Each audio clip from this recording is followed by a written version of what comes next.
ओम गृणी सूर्याय नमः। कल के अध्याय में आपने सुना था सूर्य नारायण के आयुध, व्योम का लक्षण, साथ ही ग्रह और लोकों का वर्णन। आज आप सुनिए उससे आगे मेरु पर्वत का वर्णन, सामकृत सूर्य नारायण की आराधना और स्तुति। सुमंतु मुनि कहते हैं कि हे राजा शनातिक, आकाश, रव, वियत, व्योम, अंतरिक्ष, नभ, अंबर, गगन, विपुल, आप, छिद्र, शून्य, तम इत्यादि सब व्योम के नाम हैं। लवण, क्षीर, दही, घृत, मठ और मीठा जल इनके 7 समुद्र है। हिमवान, हेमकूट, निषद, नील, श्वेत और श्रृंगवान ये 6 वर्ष पर्वत है और इनके मध्य में सुमेरु स्थित है। मेरु के ऊपर 8 दिक्पालों की अपनी अपनी दिशा में पुरी है। पृथ्वी में लोकालोक पर्वत है। सब लोग ब्रह्मांड के भीतर हैं। ब्रह्मांड के बाहर चारों ओर जल है जो अग्नि से वेष्टित है। अग्नि वायु से, वायु आकाश से, आकाश भूतादि से और भूतादि महत तत्व से, महत तत्व प्रकृति से, प्रकृति पुरुष से और पुरुष ईश्वर से आवृत है। यह संपूर्ण जगत को आवरण करने वाला ईश्वर सूर्य नारायण ही है। भू, भू, स्व, मह, जन, तप और सत्य ये 7 ऊपर के लोक है और तल, सुतल, पाताल, तलातल, अतल, वितल और रसातल ये 7 लोक भूमि के नीचे हैं। ये सब भली भांति ईश्वर से आवृत है। पृथ्वी के मध्य में सिद्ध, गंधर्व, देवता आदि से सेवित चतुर्सत्र स्वर्ण का बना हुआ 4 श्रृंगों से युक्त सुमेरु पर्वत है। उसकी ऊंचाई 84,000 योजन है और 16,000 योजन भूमि में गड़ा हुआ है। इस प्रकार कुल मिलाकर 1 लाख योजन मेरु पर्वत गिना जाता है। 28,000 योजन चौड़ा और 56,000 योजन लंबा मेरु पर्वत है। उसका सोमनस नामक पहला श्रृंग स्वर्ण का है। ज्योतिषिक नामक दूसरा श्रृंग पद्मराग मणि से बना है। तीसरा चित्र नामक श्रृंग सर्व धातु में है और चौथा चंद्रोजस नामक श्रृंग का है। सोमनस नाम पहले श्रृंग पद में सूर्य नारायण का उदय होता है, तब सब लोग देखते हैं। उसी का नाम उदयाचल है। उत्तरायण में सोमनस श्रृंग में दक्षिणायन, ज्योतिषिक श्रृंग में और मेष तुला संक्रांतियों के मध्य 2 श्रृंगों में सूर्य नारायण का उदय होता है। उस पर्वत के ईशान कोण में इंद्र और विष्णु, अग्नि कोण में अग्नि, नेत्य कोण में पितृ, वायव्य में मारुत और मध्य में साक्षात ब्रह्मा निवास करते हैं। इसी को व्योम कहते हैं, जहाँ सूर्य नारायण आप स्वयं निवास करे। इस प्रकार सर्वदेव में और सर्वलोक में व्योम है। एक श्रृंग पर सूर्य, दूसरे पर हेली, तीसरे पर धननाथ और चौथे श्रृंग पर सोम स्थित है। मध्य में ब्रह्मा, विष्णु और शिव निवास करते हैं और उन्हीं श्रृंगों में विदुयक्ष, गोपति, शांडिली, सुत, यम, विरूपाक्ष, वरुण, इंद्र, दशवल आदि देवता निवास करते हैं। मध्य में ब्रह्मा और अधोभाग में अनंत की स्थिति है। यह व्योम अथवा मेरु सर्वधर्ममय और सर्वदेवमय है।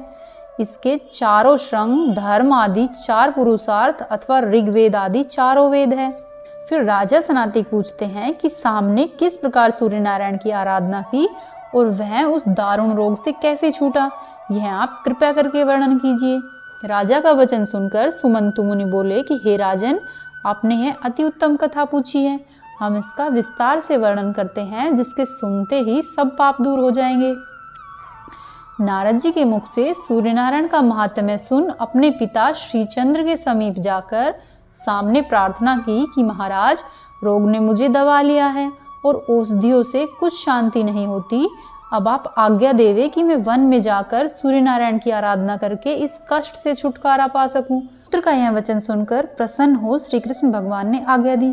शाम भी पिता की आज्ञा पाते ही चंद्रभागा नदी के तट पर जगत प्रसिद्ध मित्रवन नामक सूर्य क्षेत्र में जाकर तपस्या करने लगा और उपवास कर सूर्य नारायण की आराधना में प्रवृत्त हो गया। उसने ऐसा तप किया कि शरीर में अस्थि मात्र रह गई। नित्य मंत्र का जाप करता और सूर्य नारायण की स्तुति करता। इस प्रकार शाम से स्तुति सुनकर सूर्य नारायण अति प्रसन्न हुए और सूर्य नारायण ने प्रत्यक्ष दर्शन देकर कहा कि हे शाम, वरदान मांगो, हम तुम्हारे तप से बहुत प्रसन्न हैं। तब शाम ने कहा कि महाराज, आपके चरणों में दृढ़ भक्ति हो, मैं यही वरदान चाहता हूँ। सूर्य नारायण ने कहा कि यह तो होगी, परंतु वरदान भी मांगो। तब फिर शाम ने कहा कि महाराज, जो आपकी यही इच्छा है, तो यह मेरे शरीर का कलंक दूर कीजिए। तब सूर्य नारायण ने कहा कि ऐसा ही होगा।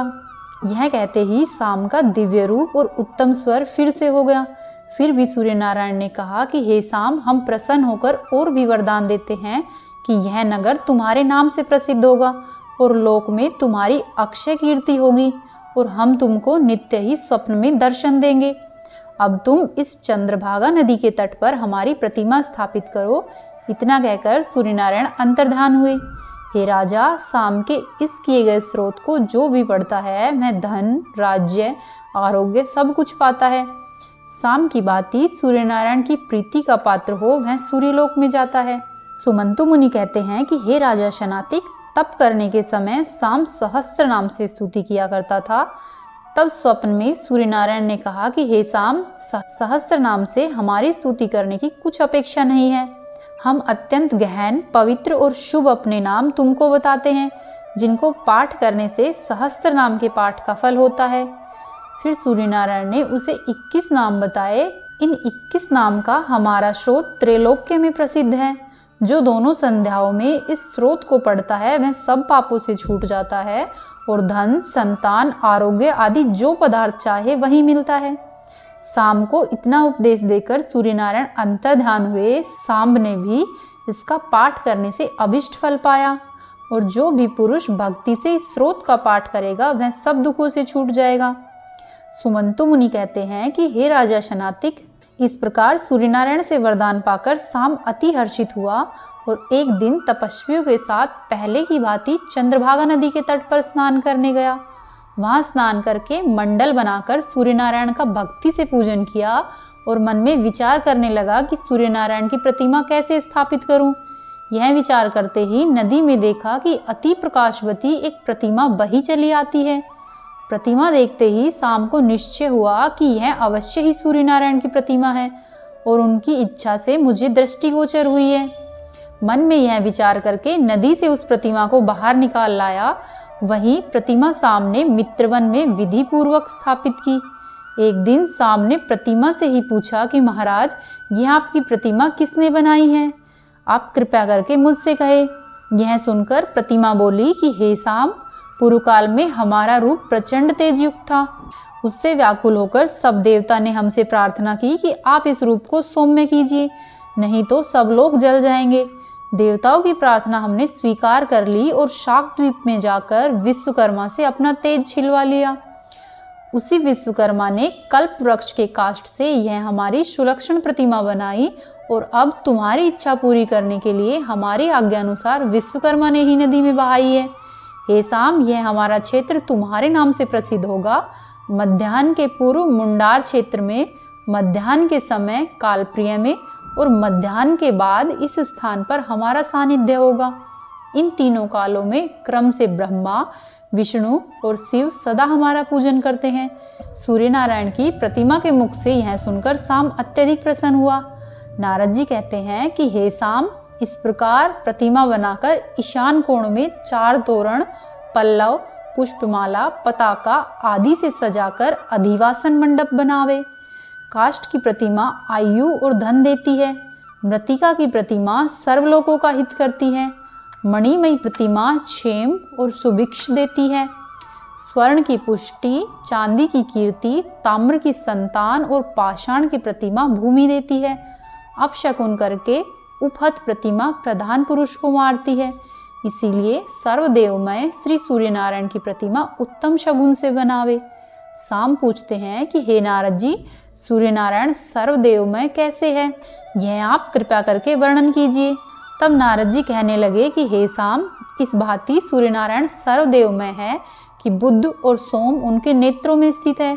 ललाट में रुद्र, सिर में ब्रह्मा, कंठ में विष्णु, नक्षत्र और ग्रह दांतों में, धर्म और अधर्म ओष्ठों में, सरस्वती जिह्वा में, दिशा विदिशा कर्णों में, ब्रह्मा और इंद्र तालु में, 12 आदित्य भूमध्य में, सब ऋषि रोमकूपों में, समुद्र पेट में, यक्ष, किन्नर, गंधर्व, पिशाच, दानव, राक्षस ये सब हृदय में, नदी बाहुओं में, नाग कक्षाओं में, मेरु पर्वत पीठ में, धर्मराज नाभि में, पृथ्वी कटी में, षष्ठी लिंग में, अश्विनी कुमार जानुओं में, पर्वत उरुओं में, 7 पाताल अलकों में, वन और समुद्रों से युक्त भूमंडल चरणों में और कालाग्नि रुद्र सूर्यनारायण के दांतों में स्थित है।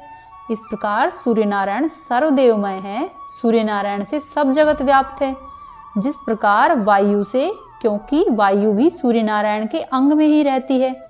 हे शाम, यह परम ज्ञान हमने तुमको कहा है। बोली सूर्य भगवान की जय। अब आप सुनिए श्री सूर्य काष्ठम। आदिदेव नमस्तुभ्यं प्रसिद्धं मम भास्करं, दिवाकर नमस्तुभ्यं प्रभाकर नमोस्तुते, सप्ताश्वरथमारूढं प्रचण्डं कश्यपात्मजं, श्वेतपद्मधरं देवं तं सूर्यं प्रणमाम्यहम्। लोहितं रथमारूढं सर्वलोकपितामहं, महापापहरं देवं तं सूर्यं प्रणमाम्यहम्। त्रैगुण्यं च महाशूरं ब्रह्मा विष्णुमहेश्वरं, महापापहरं देवं तं सूर्यं प्रणमाम्यहम्। बृहितं तेजं पुञ्जं च वायुमाकाशमेव च, प्रभुं च सर्वलोकानां तं सूर्यं प्रणमाम्यहम्। बन्धुकपुष्पसङ्काशहारकुण्डलभूषितम् एकचक्रधरं देवं तं सूर्यं प्रणमाम्यहम्। तं सूर्यं जगत्कर्तारं महातेजप्रतीपनं, महापापहरं देवं तं सूर्यं प्रणमाम्यहम्। तं सूर्यं जगतां नाथं ज्ञानविज्ञानमोक्षदं, महापापहरं देवं तं सूर्यं प्रणमाम्यहम्। बोले सूर्य भगवान की जय। उम्मीद है आपको आज की कथा अच्छी लगी होगी। यदि कथा पसंद आई तो वीडियो को लाइक करें, चैनल को सब्सक्राइब करें और वीडियो को अवश्य ही शेयर